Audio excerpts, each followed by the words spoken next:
Yeah, that is a thing, I guess. Hey guys, it's Dan, and welcome back to Unified Gaming. Now, in this video, I want to share with you the Shadow Walker. This is a PvP Stamina Nightblade build for the current patch, and boy does it hit hard. Not only that, it has great sustain thanks to the sets we use. And with this video, I'm going to go through the skills, the gear, everything you need to know to make this, and give you tips along the way, so do stick around for the whole lot. And if you have any questions, as I said, just message down below. But with introductions out of the way, we're just going to jump straight to it. So, race-wise, pretty simple, we're a Dark Elf. Stamina and Magicka. Magicka means more cloak means more alive, it's that simple. Resist Flame is great because we're a vampire, and weapon and spell damage for damage, obviously. If you don't have a Dark Elf, you could change this to something like an Orc or a Wood Elf, a Khajiit even. Failing that, any race will work. As for kind of our stat pages, which I know people love to flex with all of this stuff, but this is what it looks like. So stat page wise, we are rocking 19k physical and spell resist, 1320 crit resist, 1100 stam recovery, 5300 weapon damage, 837 magical recovery, almost 30k stamina, 25.5k health, and 20,000 magicka. Our crit is at 25%, that does go up though with the passives we have, so to about 30%, and our penetration is at 13,600 at all times, so pretty good stats. We do also have some sets that buff our sustain, which we can't see, but they do give us an extra 1,200 magicka, stamina and health recovery, so we actually have almost about 2,200 recoveries at all time, so it's really good. And then for the attributes, 64 in stamina. If you die too much, put some in health, it's that simple. Mundus, we're using the lover, but you can use the warrior, which works best with some setups that we have, so you know there will be a few versions, so do stick around for those. And I am a vampire stage 3. Just really quick, why vampire? Well, Darkstalker lets us move around for free, like without any speed penalty and sneak, really helpful. Strike from the shadows, more damage when we come out of stealth or invisibility, and Undeath makes us tankier when we're low health. So you have to be a vampire basically, at least stage 1 for this passive, but beyond that, you know, the others are up to you. Just note that you will have some sustain issues, so you have to learn how to play around those. So as I said, if you find that just difficult, go to stage 1, just a Darkstalker. Now for the consumables, we are using Bewitched Sugar Skulls, health, magicka and stamina. You can change this for Artea and take away broth, or just more stam recovery if you find that a bit too low, but I find Sugar Skulls fine in proc, you know, CP, and no CP in battlegrounds and stuff. You know, I use this in all of it, so it's just up to you. If you can, use tri-stat potions. They're like the best, in all honesty. They will get you out of so many issues: health, magicka and stamina. And I would recommend getting Essence of Movability as plan B. This is great in Cyrodiil, as it stops you being stunned for 10 seconds, gives you health and stamina, which is what you need. I'd also suggest carrying, if you can, some Detect potions, but I don't have any on me just yet. And one thing to note, in the passives, get your alchemy up please. Medicinal use, really helpful. Honestly, it's a no-brainer, get this if you can. Talking of skills, you might as well go through them. So skill wise, what we're using? Well, we have Surprise Attack. This is our damage skill, and it stuns people from behind. I'm just going to put on my rally and stuff, so you can see the damage tooltips like buffed somewhat. Okay, so Surprise Attack's 10,700. Dizzying Swing, 12,800. We land these together. Executioner, 5,293. So those are our damage skills. We have Camo Hunter as a passive buff for just passive damage boost, and Shadowy Disguise as our kind of opener to help us with cloak and just land big crit damage instantly. I use Incap as the ultimate. This gives us sustain when we hit people who have a status effect on them, and as Surprise Attack does that always, we always get the sustain from this, which also helps. Plus it hits really hard. And you can stun people with this to give you a second combo. For the bat bar, I'm using Leech and Strike. That is a flex spot though, so you can change it in a moment. Vigor as a heal, Relentless Focus for crit damage and crit healing. This you build up on the bat bar. When you switch to the front bar, the passive boost still stays on you, so this is helpful. And you can also use the big bow if you need at range to help finish people who tried to run away. Use race against time. This is a must, you can't change this. This is major expedition, which is speed boost, minor force, which is crit damage boost, and we also get immunity from snares and immobilizations, which means we can move around against DKs and Templars and stuff really well. So if a Templar hits you or a DK talons you, cast this, swap bar, get back into cloak, and you're good to go. And then we have rally for our weapon damage buff, so major brutality, minor endurance for more stam sustain, and we also get a burst heal. I then use temporal regard, which gives us a 5% damage mitigation thanks to minor protection, but not just that. In one of the passives called concentrated barrier, when we block we can actually get a mini shield, which surprisingly is really good against like haunting curse. So if a sorcerer hits that on you, switch to a back bar, hold block, and this will absorb it. But that's the skills.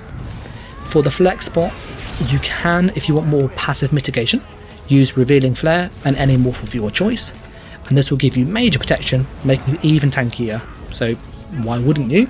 Plus you get Magicka aid as well, which is 10% more magical recovery if you get these up, so pretty nice bonuses. Or what you can do to really embrace the Nightblade is go down to Shadow, get Summon Shade, and if you morph this to the right one you can teleport to it, so it's a really useful morph to have. But those are what RGs for the flex box, as I said, which was Leech and Strikes. I personally prefer this though because I like the sustain, but it's up to you. But that's the skills. Combo, really simple. Buff up, cloak, Dizzying Swing. As you're casting Dizzying Swing, you push light attack and then surprise attack. Dizzying Swing will go off, the light attack will go off, and the surprise attack. This will stun them from behind, then you just execute and they're dead. It's that simple.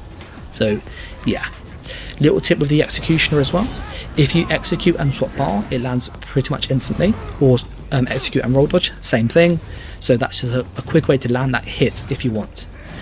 Or you can do Dizzying Swing into incap when it's fully charged and surprise attack and they're pretty much dead, and if not you can execute as I said. So yeah, pretty nasty combos.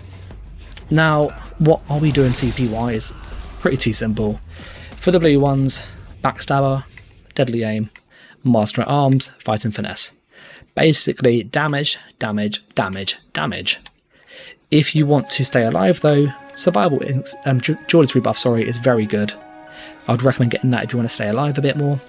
For the red one, Survival Instincts is something that's really good to help stay alive as well, because it makes skills cheap.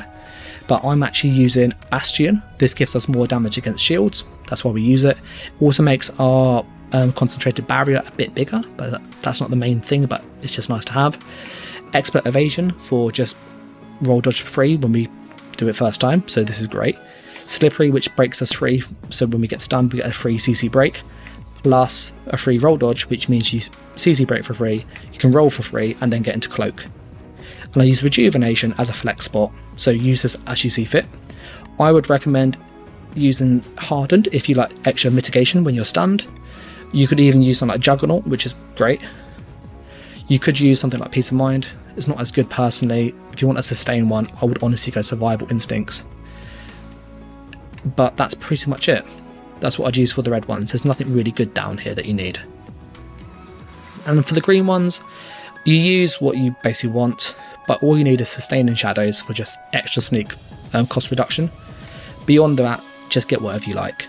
I would recommend getting Speed because it helps. So just the amount of stuff to help you get around. And if you use food like gold food, put on Rationer before you eat it and it does last longer, and as soon as you've eaten it you can take it off. So it just means your food lasts 30 minutes longer. It saves you money in the long run, so it's a useful tip to know. But that's the CP. Now for the gear, what are we using set wise? Well, if you like what I've done so far and how this is going on a bit quicker than normal, let me know in the comments below, and more importantly subscribe if you haven't. It really helps, and I've got many more builds on the way, so you've got nothing to lose. But set wise, what are we doing? Well, I'm using a Hrothgar's Chill. I might have butchered that pronunciation, so I apologise if that's the case.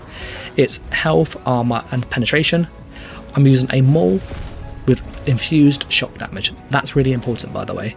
Sharpened means that when you hit somebody, their sum of their physical and spell resist, you do 26% of that as damage. If you have penetration, their total spell resist is less, and physical resist is less, meaning this does less damage. So I went with the maul because I found that actually I want my skills to hit still pretty hard, but going with sharpened as well means this proc become pretty much useless. So if you want to build around this, go with a great sword, and as you get more out of this set. But if you want more consistent damage like I have, use a maul with infuse and you get kind of a good balance. I then use the Vate 2H, so this is the Veteran's Maul. It's Frenzied Momentum. When Momentum's active, you charge it up with stamina skills, so Rally will charge it. You use other stamina skills. Heavy attack or medium heavy attack will proc this, doing loads of damage. I then use one Krog. You can change this, however, to something like Balorg. So any weapon damage set or penetration set is great. I've put this here though because it's easier to get, so that's why it's there. But if you can get Balorg, it is better. I then have Hrothgar's Cuirass, which is the chest. I have a necklace and a ring. So for that Hrothgar set, it's the maul, which counts as 2 pieces, the chest, the neck, and the ring. You want to infuse this if you can, so infuse these. And then the rest of it, you kind of have options. I went with Ring of the Wild Hunt. This gives us great movement speed, and this is why we use a 1-piece monster set. I then paired this with Darluck Bray, which is our sustain set. It's phenomenal. If though you want more damage, I don't know why, like if you need more damage, you have a few options. You can choose to use Ashen Grip, which is really good damage. Or you could even use Deadlands Assassin, again, which is really good damage. Deadlands does slightly more damage and has a bleed, but Ashen Grip can proc more frequently. So I personally prefer Ashen Grip over these, and you can craft it, so it's really easy to get. So those are your options there for the other set. If you're someone playing no CP, I want to play no CP with no procs and stuff, what can you do? You use the same setup with skills and stuff, exactly the same, but what you do is you want to then change this to Swamp Raider, if you use poison abilities, or penetration. I personally recommend going Spriggans, and you can then pair this with something like Leviathan. It sounds really stupid, I know, but having the high crit chance means that you can capitalise on this medium armour passive, which is called Dexterity. This increases your crit damage, so in essence what you're actually doing is getting like a 12% damage boost, plus you also get the base crit damage that you have anyway. So I found Leviathan plus Spriggans was really, really good for no proc. If you don't have Spriggans, you can actually use Heartland Conqueror. It's not on the list, but it does work. And if you did that, you just change the trait to Sharpened at the front bar, and you're good to go. So for the no proc version, I would recommend Leviathan and Spriggans. If you want even more damage and not rely on crit chance, you could just go Spriggans and Heartland Conqueror, and you just got really high pen. But I had most success with Leviathan and Spriggans. You can change this, as I said, to Heartland Conqueror for a bit more magicka if you wish. But that's the sets. As for all the traits, it's pretty simple. Infuse front bar, shock damage, stamina on all of it if you can. If you have the gold, try stack the head, the chest and the leg.